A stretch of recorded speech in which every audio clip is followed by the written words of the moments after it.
Thanks for joining us today and listening to our research. I'm presenting on behalf of Astrobiology Team.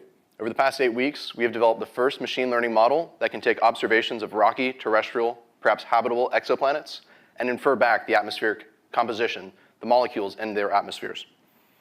Now, before we dive into that, I must give a shout out to the rest of my team, as it would not have been possible without all of them. So I'm Michael. Along with Molly, we headed the planetary science side of things.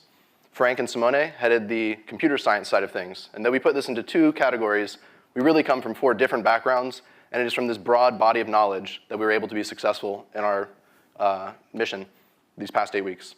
We've also had a great collection of mentors, Sean, Jada, and Daniel, helping us on the planetary science side of things, as well as Ganesh and Adam, teaching us a lot about machine learning and ensuring that everything was running smoothly. And I want to give a special shout out to Massi Mascaro at Google Cloud, because he really was the one that enabled all of this to be possible. Are we alone? This is a question that humans have considered for centuries, and it's a question that the SETI Institute has been investigating for decades now. But it is now that we find ourselves approaching a time where we might actually be able to answer that question and find life elsewhere.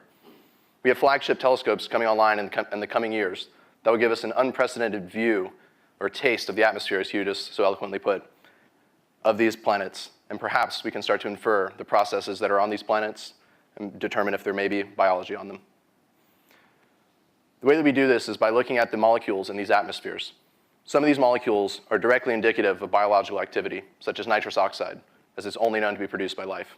Or some of these collections of molecules, such as oxygen, ozone, and methane, together, indicating that perhaps there's life on this planet to produce these molecules in the atmosphere, as they typically would be reacting.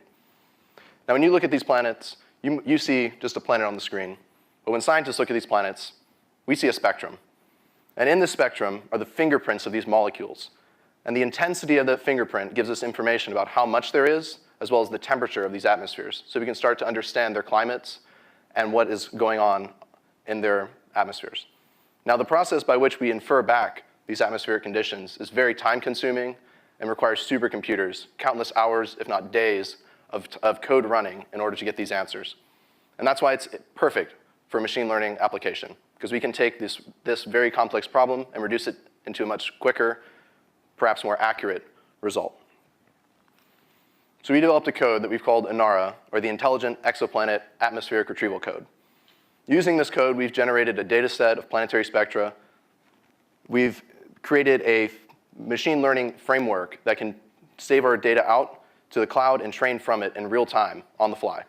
And we've packaged it into a nice, very easy to deploy method so that anybody could perhaps use this for applications beyond what we've done here.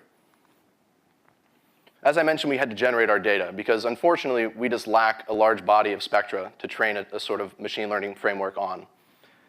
We generated 3 million unique planets, different compositions, temperatures, around different types of stars, different distances from the Earth. If we imagine a planet to be 1 golf ball, these 3 million golf balls would fill up over 2 fuel tanks in a space shuttle. So hopefully that helps to convey the sheer volume of data that we had to generate and the sheer scope of this project that we undertook. Whoa, that jumped a bit far. So in order to do this, we made use of a number of different tools. Most importantly, the Planetary Spectrum Generator, or PSG. This is a tool from NASA Goddard that, given some inputs about the planet and the star that it's around, can return back the spectrum that we would observe if we were to look at it with a telescope. We used Python to interface easily with PSG, as well as to write the entirety of Inara so that it's a nice, easy-to-use format. We containerized it with Docker so that we could very easily deploy it to Google Cloud, running thousands of instances in parallel to generate our data, as well as dozens of GPUs to train our models as we explored different avenues for that. We made use of a number of different machine learning frameworks, such as PyTorch, which is our bread and butter, but we also made use of TensorFlow, Keras, and scikit-learn to explore our models in greater detail in an easier-to-use environment, such as a Jupyter Notebook. We explored 3 different machine learning frameworks: linear regression, which takes an input and directly maps it to an output; feed-forward neural networks, that takes an input and maps it through some layers before arriving at your output; as well as a convolutional neural network, which takes your input and gradually reduces it down, looking at the relatedness of your data to give your final output. We've used a number of different models, and from those, we selected what we seemed to be the most promising to further tune them before arriving at the current model that we present here today. Now, this model can be further improved, as to date, we've only trained on a small subset of our data, as we were generating data while also training our models. So we've trained currently on 100,000 planets, validated on 10,000, and tested on 8,000 cases. But in the future, we're going to be expanding to the 3 million planets that we generated in the next few weeks. In the center of the slide, we have the architecture for the machine learning-minded of you out there. But if you're like me and that's not sort of your cup of tea, the plot on the right perhaps may better explain what's going on here. So the blue curve is looking at the loss of the training data, so how well the machine learning model is able to learn what we're trying to have it learn. And the validation plot, which is in orange, is how well it learns on data that doesn't teach the machine, but rather is just used to evaluate how well it's performing. And as you can see, it's decreasing over the lifetime of our training, and we cut it off at about 60 iterations through the data set, or epochs as they're known, because of purely time constraints. We only had 8 weeks to work on this, but in the coming weeks, we'll certainly expand to greater amounts of epochs to perhaps train our model better than we've done so far. Now, before we get to results, I think it's important to compare our method to what is currently available out there aside from that. Now, the traditional methods that I mentioned before take hours to days in order to actually get back an answer. There are 2 machine learning models out there that do this sort of thing, Exogan and Hella.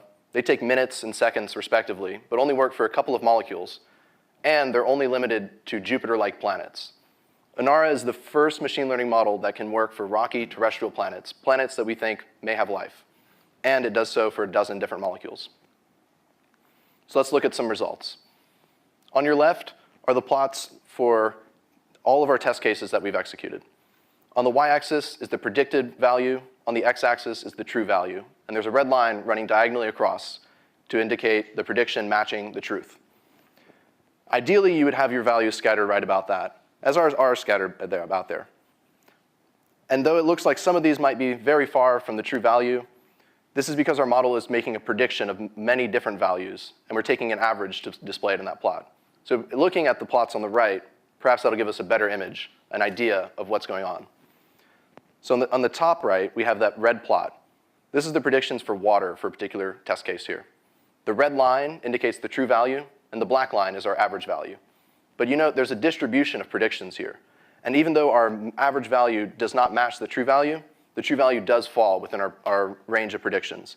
And they're only predicted over about a 2% span, from 0.03 to 0.05% of the, 3% to 5% of the atmosphere. In the bottom right, we have the same case, but for methane. And in this case, the true value is perfectly hit by our average value of our predictions. And in the bottom left of that is sort of the relatedness of these in a 2-dimensional space, where the red star is indicating the true value, and the black cross is indicating the average across both of them.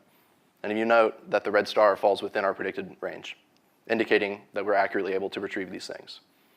I mentioned before that we did this for 12 molecules, and I'm just showing you 2, so you might wonder, why am I not showing you all of them? If it would go.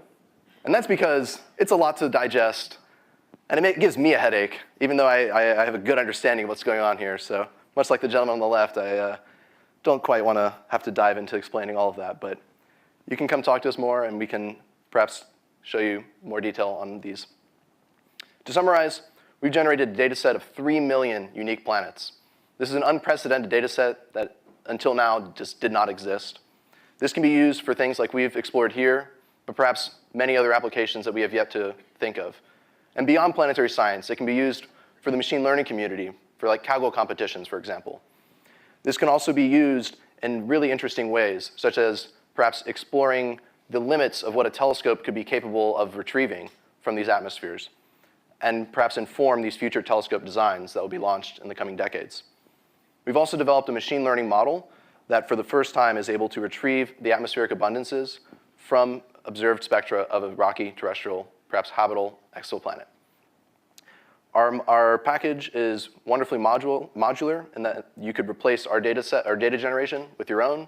You could replace our machine learning models with your own and apply it to other applications beyond what we've done here. Our code is available open source, and we'll be releasing the data set in the near future. Thank you for your time, and if you have any questions or comments, please come by our poster and chat with us. Thanks.